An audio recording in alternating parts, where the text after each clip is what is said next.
السلام علیکم۔ آج جو اس موضوع پہ میں گفتگو کروں گا وہ یہ ہے کہ کون سی بیڈ ہیبٹس ہیں جو ہمیں سیکس کرنے سے یا سیکس کرنے میں مانع ہو سکتی ہیں۔ بہت سی بیڈ ہیبٹس، جس میں سب سے پہلے میرے خیال میں موٹاپا، اور اس کے علاوہ جو میرے خیال میں وہ یہ ہے کہ اگر آپ ایک لیزی لائف سٹائل کے اندر گنے ہوئے ہیں، سارا دن اگر آپ ڈیسک پہ بیٹھ رہے ہیں یا آپ کی ڈیسک جاب ہے، آپ واک نہیں کر رہے، ایکسرسائز نہیں کر رہے، پراپر پھل اور سبزیاں نہیں کھا رہے اور آپ کو مرغن غذائیں زیادہ پسند ہیں،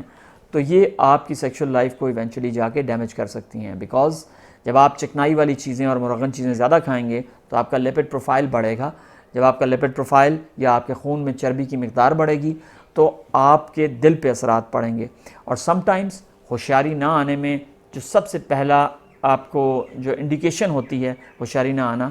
وہ سم ٹائمز دل کے امراض کی بھی ہوتی ہے۔ لہٰذا ہمیں بہت سی چیزیں ایویلیویٹ کرنی پڑتی ہیں جب ایک پیشنٹ ہمارے پاس ہوشیاری نہ آنے سے یا اریکٹائل ڈسفنکشن کے ساتھ آتا ہے۔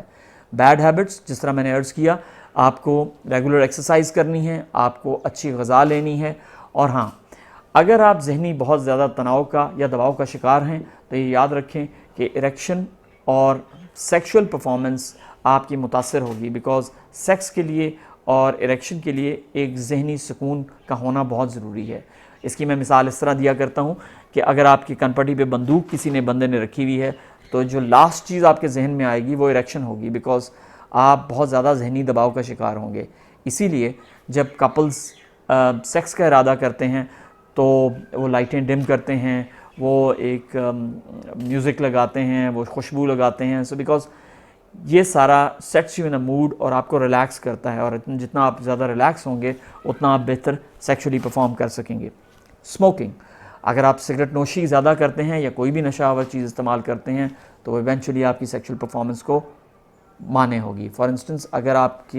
اسموکر ہیں اور کرونک اسموکر ہیں تو آپ کی جو خون کی شریانیں ہیں وہ نسبتاً تنگ ہوں گی، اور اریکشن کے لیے خون کا بہاؤ، خون کا ہونا بہت ضروری ہے۔ تو اگر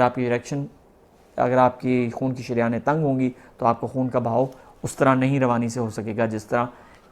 ایک ہیلدی پرسن کو اریکشن ہوتی ہے۔ اسپیسیفکلی جو میں ایکسرسائزز اپنے پیشنٹ کو بتاتا ہوں اور جو میرے چینل پہ بھی ہیں وہ ہیں کیگل ایکسرسائزز یا پیلوک فلور ایکسرسائزز۔ اسی طرح اگر آپ کو ڈپریشن ہے، یا اگر آپ بہت زیادہ اداس رہنے والے شخصیت ہیں، یا اگر آپ اداس رہتے ہیں کسی بھی وجہ سے، تو اس میں بھی آپ کو اریکشن ہونے کے چانسز کم ہیں۔ تو میرا آپ کو مشورہ یہی ہوگا کہ for a good lifestyle you have to have a good for a good sexual health you have to have a good lifestyle. So please اس پہ کنسنٹریٹ کریں، میرے چینل کو سبسکرائب اور لائک کرتے رہیے گا تاکہ میں آپ کے لیے مزید اچھی ویڈیوز لا سکوں۔ Thank you very much.